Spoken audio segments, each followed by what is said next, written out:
Hey, welcome to Hustle Faithfully podcast where determination meets devotion. Follow us across all streaming platforms at linktr.ee/hustle faithfully podcast. As we continue this series of From Burnout to Breakthrough, we have brought you some incredible guests, and today is definitely no different. We had the one and only Ron Early on with us.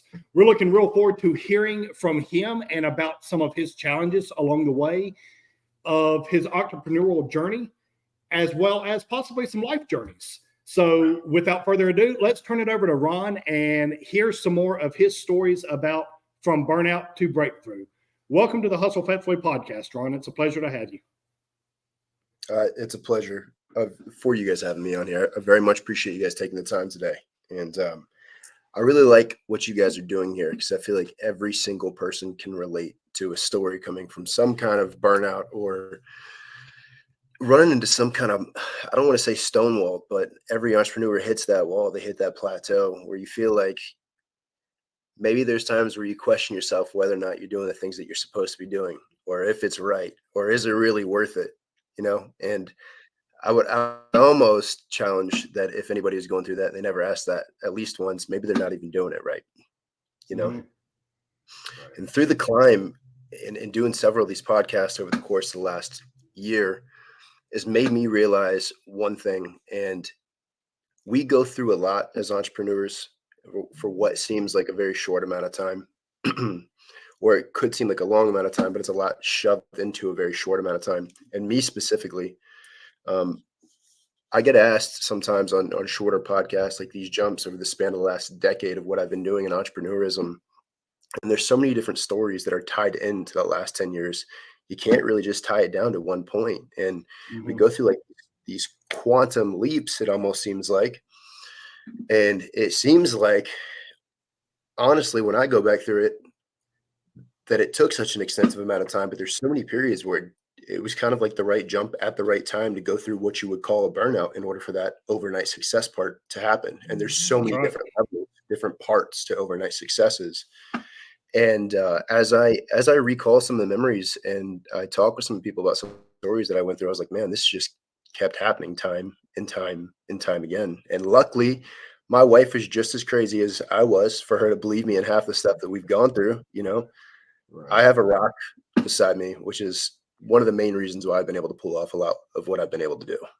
Mm-hmm. She makes me feel a little bit more sane in some of the decisions that I make, even though sometimes they might be a little off the wall. Right. But they're God directed, and I do feel like we're very much in the position that we're supposed to be because of them. Mm-hmm. So some of these hardships and challenges, one of the very first things I did just in entrepreneurism is I stepped away from a high-paying six-figure job at a very, very young age, and giving that up is difficult because I dropped out of college to take on that job. The problem is, over the course of probably say a year and a half, all my time was dedicated to traveling the state of Florida. I was teaching sales directors how to sell personal training and UFIT and in LA Fitness. And I was making so much money in the gyms, but I was trading all of my time to do it for a very small amount of money that I was bringing in, which made no sense. So I'm very tight with my family. We have a very close family. So explaining to my father that I was leaving college to go do this job, it didn't go over so well. And then started doing really well. And then when I told him I quit, that was a whole different spiral of conversations. Right. At that time, me and my wife had been together for 4 going on 5 years. And this whole entire time, we thought we weren't going to be able to have kids. At least that was one of the things that was explained to us. So in the span of quitting this job and moving over to, chase this journey that we had going on, we had some money that was set back, a little over $36,000 at the time. And we were going to get a house. I wanted to put a down payment on it. I wanted to furnish it and then have a little money set aside for like our startup. We're going to be ready to go. In that time span of quitting that job, I found out I had my first son on the way. Wow. Wow. So it seemed like it was very inopportunistic. It was very scary, very exciting for us. We were very much in denial. There was a ton of emotions. Everything was just super heightened. One of the craziest things in the world I felt like I could go through at that time was like, what's the chances of this timing to work out this way? Yeah. We moved over to the other coast of Florida And at the time, I had moved into a spare room for my parents in my parents' house until we were ready to get this other house ready to go. So it's supposed to be like a very temporary situation. This is where part of the chaos starts to happen, and the story gets a lot crazier before it ever gets better. Right. So prepare yourselves. Uh, I wanted to pay attention to what was going on in the marketplace, and one of the big booms was construction. I mean, Sarasota County was one of the fastest growing counties in the entire U.S. I think it was ranked like number 2 by population size.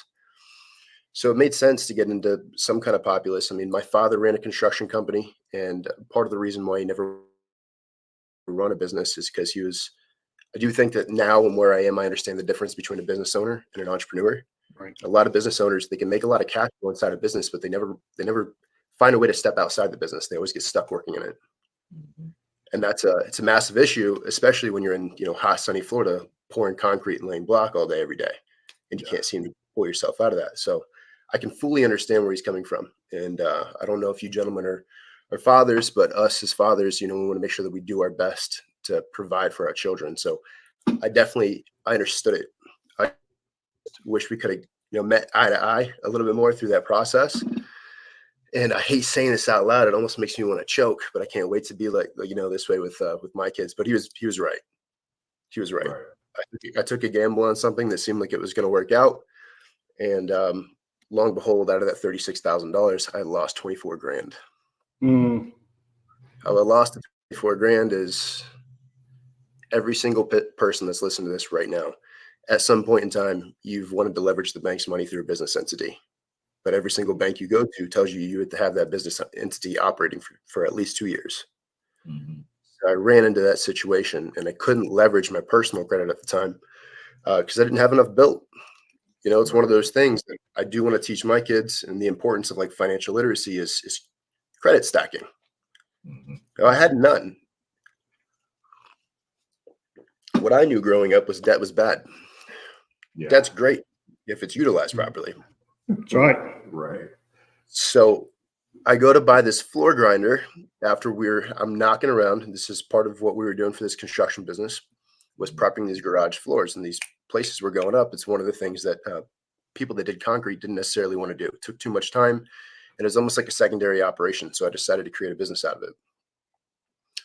And we were renting floor grinders at the time, and I was literally literally door knocking, trying to see what we could book at the time. And then I ended up meeting a contractor, and there's this city called Boca Grande that's not far from Sarasota. It's big money, right on the water, building up a development. And I ended up booking up the whole entire community. So my uncle quit his job, gave him out this offer, said, I'm going to need some help. We got to go pick up this floor grinder. This is on a Thursday, random Thursday. He's like, all right, if you're sure, I'm in. Cool. I go talk to my wife. I'm like, listen, I found these floor grinders. I can't rent them. There's going to be way too many to do. We can finish out all 4 of these jobs. I'm going to make back triple the amount of money in a 4-month span than what I'm going to spend. Get our foot in the door. We'll start creating a name. Testimonials, get the company name out in the open. So it made the most sense. Right. That was on Friday.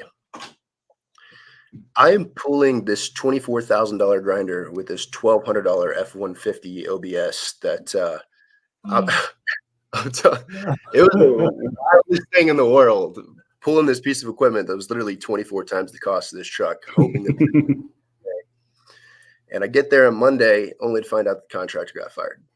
Oh, no. Wow. Yeah.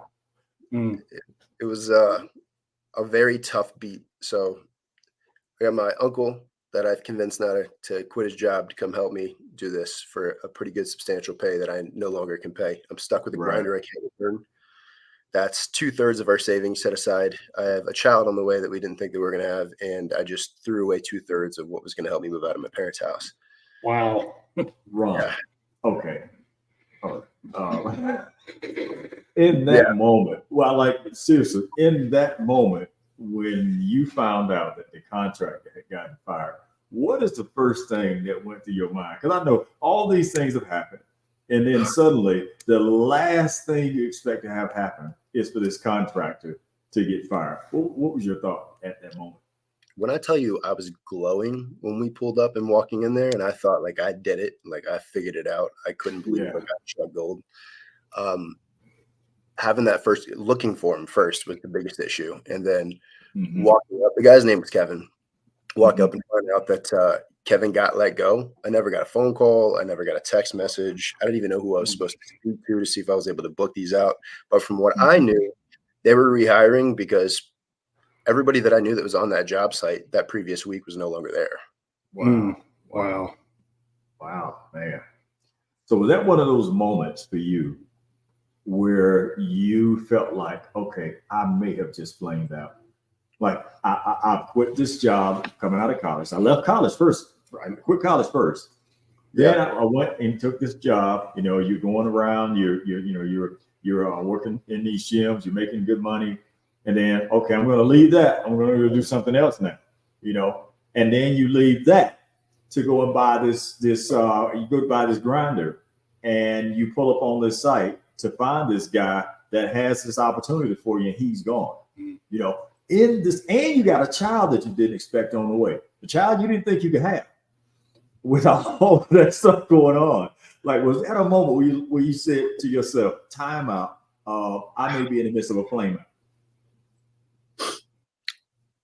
I thought I made so many wrong decisions. Yeah. So many wrong decisions. I needed time to collect my thoughts and figure out how I was going to go tell my wife this terrible mistake it felt like I made, and everything's 2020, especially like hindsight looking back. I do believe like a lot of the things that we do, we could say like they all happen for a reason, but I do believe that maybe it's not that they all happen for a reason, but they do present opportunities that we never knew were available. That's it. Yeah. And that's the biggest thing that I can take away is everybody likes to throw around that right place, right time moment. But the truth of the matter is, if you're not prepared for a right place, right time moment, one will never present itself. That's right. Ooh, you're so right. So, Wow. How do you get prepared for that, Ron? When you may not even know what opportunity you're looking for. How do you prepare for that when it's an unknown entity? That is a double-edged sword and a fully loaded question. And here's the reason why I say that. Even as I've started to grow this crazy infrastructure for what we have going on right now, and I just exited a 7-figure business in January. I'm working on making this 8 into a 9, coming from someone that, had a hard time affording groceries. Like there's been a substantial climb there. And it seems like you're even making money. There's a point to where I'm getting to this. It seems like I'm doing good and I'm making money. And I had made the point earlier about being a businessman, being an entrepreneur. And I think another differentiating factor there is just the amount of education that you take on and understanding how to operate money. You need to learn money and what to do with money. Because if I'm making all this money only to give back, a third of it, 33% of it to the government every year, I don't know money. And that's a lost opportunity. That's a big issue. I need to understand how to funnel money, how to open up policies and trusts and what tax write-offs are, how to dump those into other businesses, how to set things up for my kids, things that are untaxed. And if not, then that's another missed opportunity in itself. So I just think that one of the most important things that you can do as an entrepreneur in understanding money is understanding the terms that fluctuate around money. Take the time to read a tax book. It's the most boring thing in the world that you'll do. But even if you go through tax code, most of the tax code, 75% of tax code is teaching you what not to pay for taxes. It's extensive, but it's a better thing for you to understand what not to throw away your money on, because I have never in my life paid a single bill out to the government and thought that they were going to use my money better than I could. Right. That's never crossed my mind. The problem is it's more like the how. Even opening up some of these other opportunities, like I found myself in a very sticky situation, exiting the business, the sales and marketing business that I was telling you guys about that we just exited in January. I have 2 units that's connecting to this unit that I'm sitting in right now. And it cost me $10,200 a month for the other unit. Now the other entity is gone. The landlords won't let me let that go. Oh, wow. So I have nothing occupying it, right?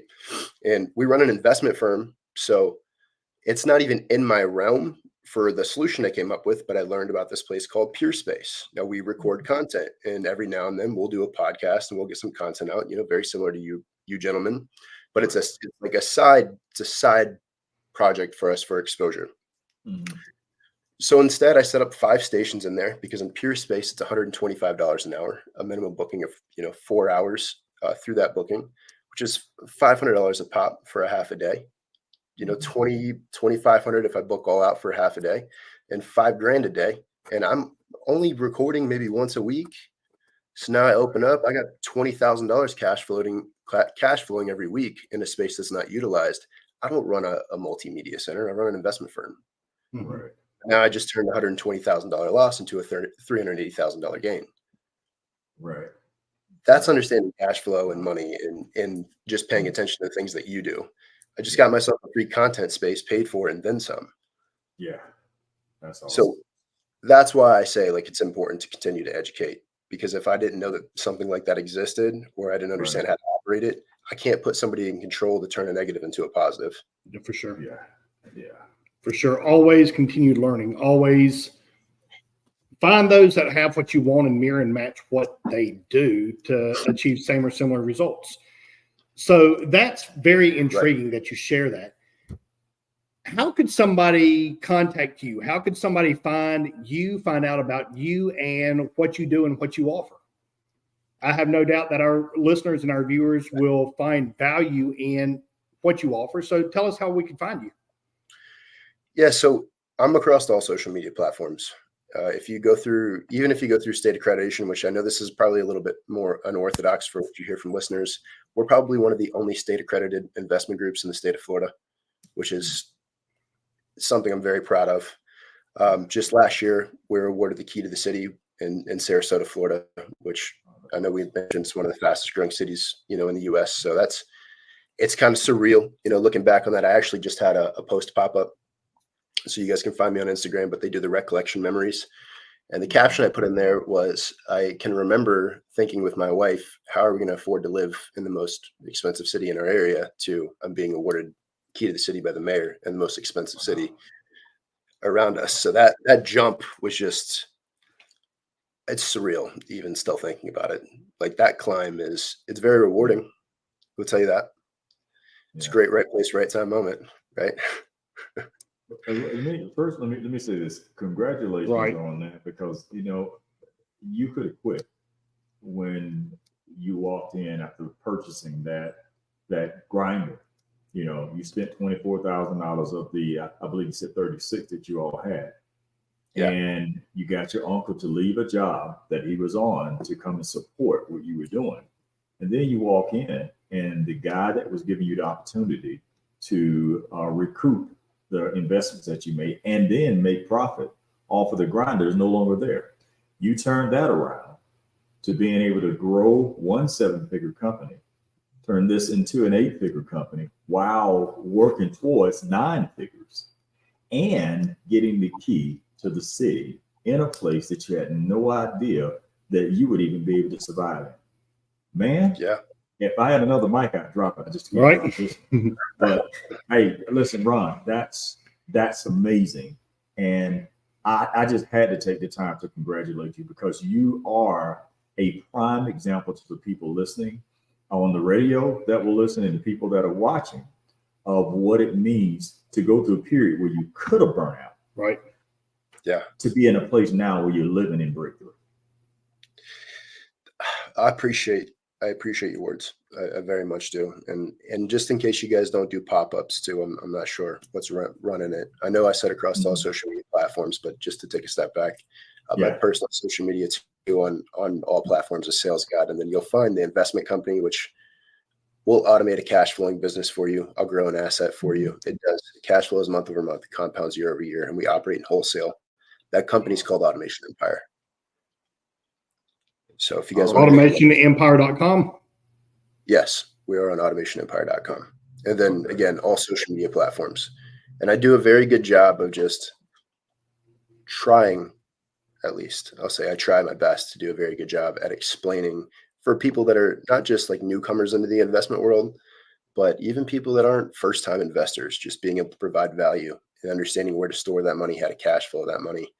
Mm-hmm. And maybe it's different terminologies to separate that difference between, business person and investor or entrepreneur. Mm-hmm. We heard an amazing story about somebody who gave everything, legitimately gave everything in the midst of fear. My wife and I was watching a TV program last night, and the people on it announced everybody knew they were pregnant already. But then they showed the ultrasound, and they were pregnant with twins. And my wife said, "Did you see his face?" I said, "Yeah, he's scared to death." And that's just part of, I think, bringing a new child into the world. It's a scary thing, even if you know that you can financially provide for it, especially when you are questioning if you can financially provide for it. But then being told that you can't have kids, and then here you are pregnant, and all of this other stuff is going on, man. If there's a burnout story that we've heard, Ricardo, that one wins it right there. You better believe it. And he didn't give up. He didn't throw in the towel. He kept pushing through and turned a $24,000, I'm not going to say mistake, because it's a learning experience, and we learn more in our downfalls than we do when everything's going great. But 24,000 out of 36,000, 2/3 of everything that you have. Now you have no job, and you keep pushing through. And now you're talking about going to 9 figures. Yeah. Again, like Ricardo said, congratulations on all that. Thank you, guys. I very, very much appreciate it. And if it's to any contributing value to anybody else listening, and you guys find yourself in a position like this, I would strongly encourage you not to give up. There's one book that changed my, and outside of the Bible, but there's one book that business-wise helped me make better educated decisions, and it was called Thinking in Bets by Annie Duke. And that story got again, I told you guys, it got so much worse before it got better. My thought was to go to the gym and try and cool off some steam blow off some steam before, I went home, and I talked to my wife. And it's Friday or Monday, I'm sorry, in the middle of the day at this point. And I had just taken a couple scoops of pre-workout. I was going to go try and clear my head. And in the midst of working out, I keep having this one person. By the way, we're all human. I'm not the most perfect person in the world, even though, we try to be. That was one of those times I didn't want to be bothered. So I was doing my best not to be rude, but he just kept following me around, asking me questions. And this is one of those things I told you guys, I was very heavily involved in the gym at the time. So I stood out. There was a reason why I kept getting pestered, but at the same time, people that were working day jobs also weren't working out in the middle of the day on a Monday. Mm-hmm. Right. So that should have been one of the things that I paid attention to. And I finally took out my headphone, and this guy was asking me about some of these exercises I was doing so he could get a certain piece of muscle development. I don't even remember what it was that he was specifically talking about. All I remember is his phone just kept dinging, ding, ding, ding, ding, ding. And eventually, I don't know what it was in the middle of the conversation. I just asked him what is that? And he turned around and he showed me his phone. And this is the story of actually how this whole investment opportunity came to life. And he goes, this is what I do. I sell on Amazon. So he showed me his store. And every time that ding was going off, it was him making store sales. So he's making money while we're having that conversation. Mm-hmm. Right. And I, in the past, had dabbled with this drop shipping model on eBay, but it was nothing like substantial to where you could live off of it. It's more of like side hustle income, right? Just so we could stack a little bread, and if we wanted to put it somewhere, we'd be able to do so. And what he was explaining to me and the numbers he was showing me was not just livable income. It was like extravagant income, and it was very early on set. Now, mind you, I told you guys, 36 grand, spent 24 grand. So now I'm down to 12 grand. This guy goes, I have a mentorship I host every single week at the end of Friday, but it's $10,000. Wow. Yeah. And so now you're down to 2,000, I assume. Right. Now I'm down to $2,000. Yeah, I was about to say, because that's one of those where the rubber meets the road, Yeah. Like, hey, you see the opportunity and you got somebody who's willing to show you how to do what you had an idea of, but didn't know it could be what he was doing. You know? That was really it, you know, and I never wanted to put myself in a situation again. I rolled the dice, and at the time, what was going through my head was, I thought I was doing the right things. I want to do my best to take care of my family. I want to be able to provide for my wife. I want to be able to provide for my son. I tried to set up my uncle for this opportunity. I put us in a hole. Now I put him in a hole. At the very least, if I was gonna roll the dice on something, I wasn't gonna put anybody else in harm's way. Right. You know, I didn't want to put him in another bad position. So this seemed right. And I knew I couldn't go back to doing the door knocking, especially paying this piece of equipment off and trying to get my cash back. It would take me forever. Yeah. And I'm not saying I couldn't have hit, you know, another contractor somewhere, but the chances of all that were just so extremely low compared to being able to do this out of my household and develop relationships, which is one of the things that I learned really kicks off Amazon, because he was teaching a drop shipping model, which worked at the time. And I think even to this day, some people still kind of rule out with the drop shipping model. But if it wasn't for his mentorship, it wouldn't have put my foot in the door to come up with my own model, which is how I started out the FBA model. You know, logistically, it took more. There's a lot more nurturing of relationships and provided documentation and becoming, I'll say it's more of a legal operating policy, especially through Amazon's eyes and creating an asset. And that's when I started learning about online asset building. Yeah. Like I think a lot of times people like to think of like real estate as like the forefront of wealth, and there are a lot of wealth building opportunities in real estate. I'm diversified in real estate. I think that you should do both. Right. The only reason why that's the biggest forefront of wealth is because digital assets just haven't been around quite as long. I mean, the multiplier for what you can do in some of these storefronts is just, it's so hard to wrap your head around, because when it comes to investing in, now you can do multi-unit, which, you know, carries a heavier load, but you can't really increase the value of the multi-units. Or if I buy a house, I can buy age around it. That'll increase the value. I can add a pool. That'll increase the value, but I hit a ceiling, no pun intended, but I hit a ceiling there. With wholesale, it's how much money I can essentially provide to put into wholesale products, which cash flows me more money on a month-to-month basis, but also intrinsically increases the value on an annual basis. So I directly hold the key to how much I want that asset to sell for.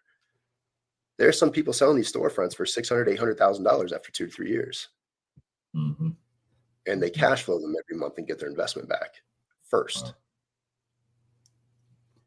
So you have a lot of different. I'm sorry, Ron. I thought you were done. I didn't want to interrupt you because you're giving people a lot of great information right now. No. I didn't. Now, were you done? Just then, I was going to ask you a quick question. Oh, please. Okay.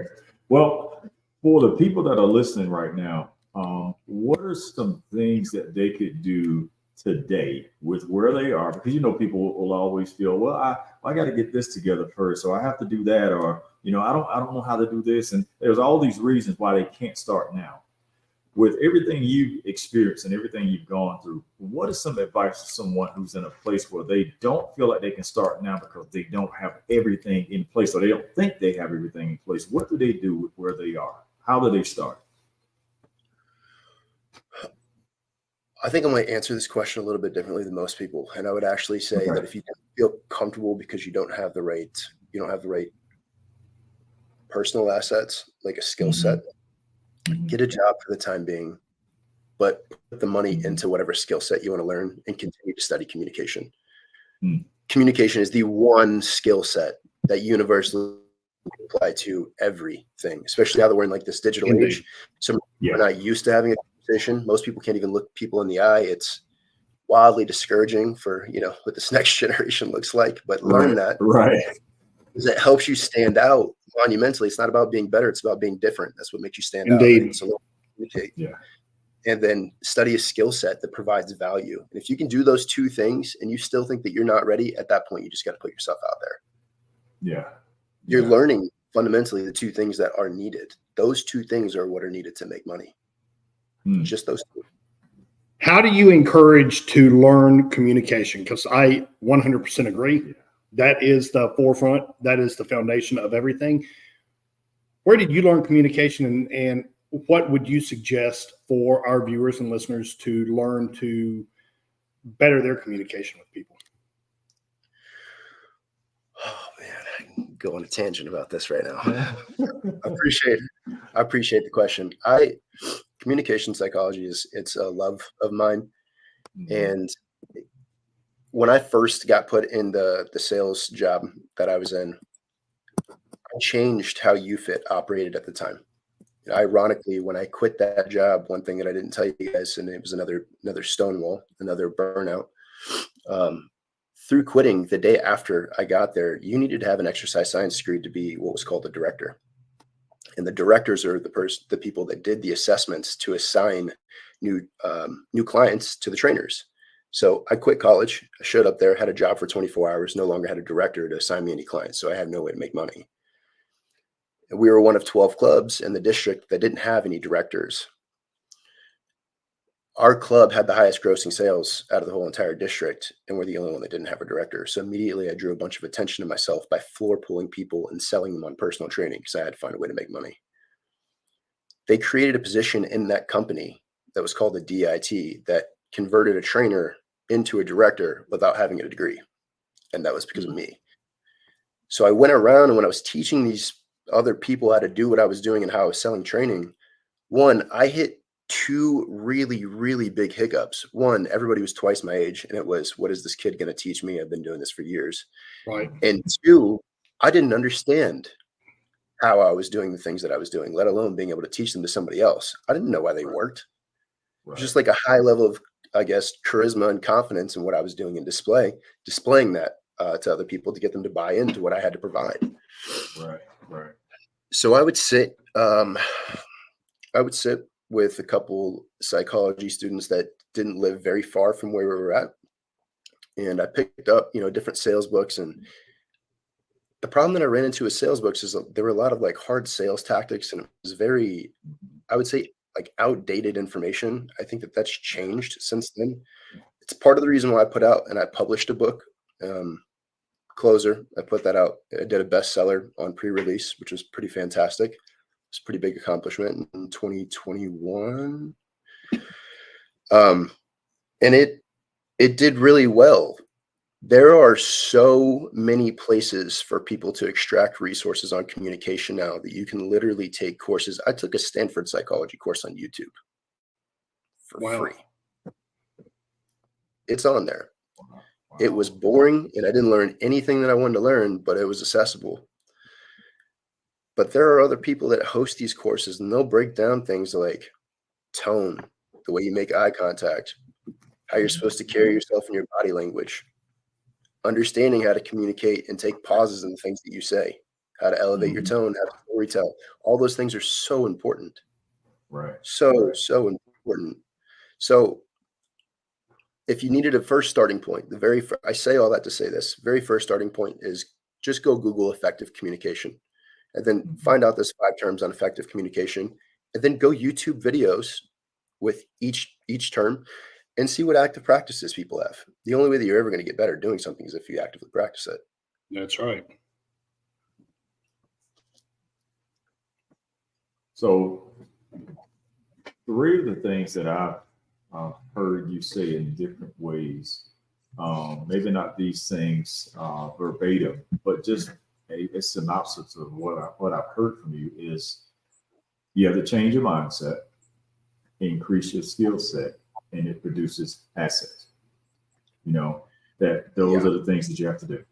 And I just said that because for the people that listen, it's like, okay, what do I need to do? I've heard all the things he said. He simply said, change your mindset, increase your skill set, and it produces assets. And you're giving people ways to do that. So man, Ron, it's been good. Brother, I appreciate everything you're sharing because it's so practical. And I want you to let the people know where they can find you also. Like all the places. I know you're on social media. What are some other resources that you have? I know you have Automation Empire. that you said is on social media. Are there any other resources or any other suggestions for book reading or anything else that you think that people should really invest in or look into in order to grow in the way that you've suggested that they grow? Yeah, without a doubt. Specifically, you should study a few different types of books. One should be on personal development, one should be on communication, and one should be on business or money. Always study those three different types of books. Those are wildly, wildly important. I would say that A Modern Day Think and Grow Rich is a book by MJ DeMarco called Millionaire Fastlane. That book everybody should pick up and they should read. I did a very good job, and it's not to pat myself on the back, but I spent a lot of time on that book, Closer, and it breaks down different frameworks. The things that I teach you to do inside that book, I wrote the book the same way. So it's through storytelling, emotional pools. It talks framing tactics, how to identify character traits so you can essentially take on a tone for the character that you want to become, but also identify the person that you're speaking, to. That way you have adaptable traits. I think a lot of times people think that they don't click with other people. You can change that. Like everything is positionable. You just need to know how to be able to do it. So pick that book up. And I would say Tax-Free Wealth is a very good book too. It's not quite as it's not as hard to swallow and digest. Okay. Out of all the tax books that I've gone through, that one's a little bit easier to break down and be able to process. It allowed me to ask the right questions to my CPA so I can get the right answers. Man,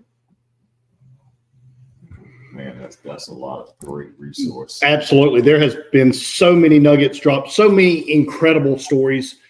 We'd like to thank you for your time. Do you have one more story that you could leave our listeners and our viewers with to help encourage them again for if they feel like giving up, if they feel defeated, if they feel beat down, just to get up and keep going and keep pushing through?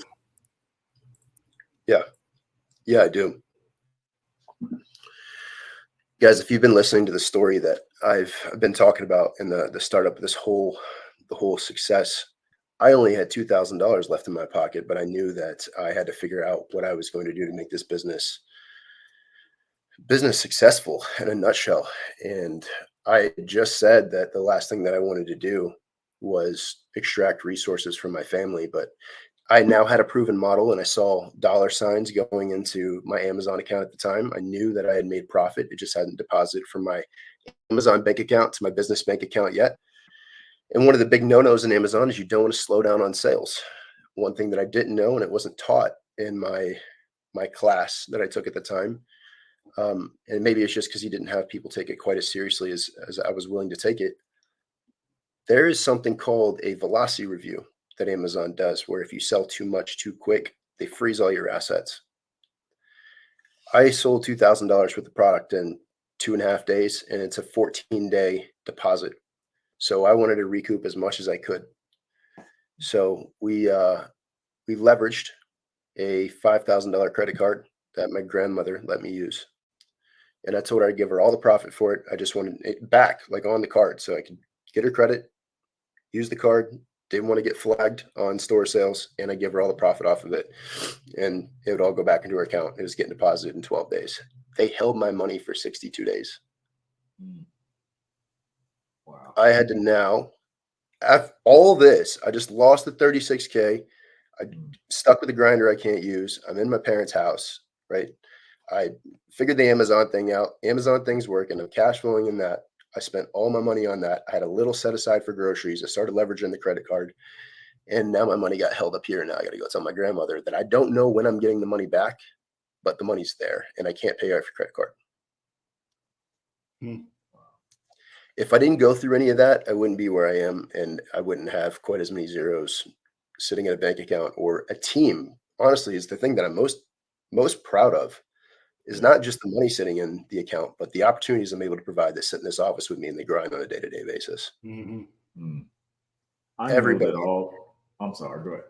No, it's just everybody in here works so hard. And the number one thing you hear as an entrepreneur, especially in this space, like it's almost just thrown around like buzzwords, is, surround yourself with the right people. But no one ever really tells you how to do that. It's like one of the most difficult things in the world to do. We've created that here. And I'm very proud of that. Very proud of that. That's awesome. And I know that it's taught you, I can hear it in your voice and I can see it in your countenance, that it's taught you a level of gratitude that you have to earn. You can't just purchase this somewhere. You have to go through something and come out of it to really be grateful for where you are. And I can see that you are a grateful person, and you treat the people around you well because you know how it is when things aren't going well. And you're in a position now to help change their lives, and not just people you don't know, but everyone in your circle that you do know, and to elevate them, because elevating them helps elevate you. Yeah, for sure. It's the truth. It's one of the biggest ways to create culture inside a company. Yeah, right there. That's awesome, Ron. That's awesome, brother. Once again, congratulations on every single thing that you've accomplished. And I want to say congratulations on the things that you have yet to accomplish, because of what I know from what I've seen in you and everything I've heard about you, there's a reason you succeeded. There's a reason that there's still much more in front of you than what's behind you. And I see a lot of great things ahead of you just because of the mindset that you have, the people that you have around you, and then your desire to not just increase your net worth, but the net worth of everyone you come into contact with. Yeah, for sure. So that's an amazing thing, man. Like I said, congratulations, brother. Yes. I Thank you, Ron, for being with us today on the Hustle Faithfully podcast. It has been an absolute honor hearing your stories. Everybody, find him on Instagram at SalesGod, on Facebook and on LinkedIn at Ron Early, EARLEY, on TikTok at SalesGodOfficial, and you can also find him at automationempire.com and wholesaleautomationllc.com. Get over there and let him help you out and grow your net worth and your assets as well. Ron, again, thank you. Remain blessed and unstoppable. And everybody, until we see you again, remain blessed and unstoppable. Goodbye. Remember. Thank you guys for doing this. Remember to hustle faithfully. That's Thank you right. too, Ron.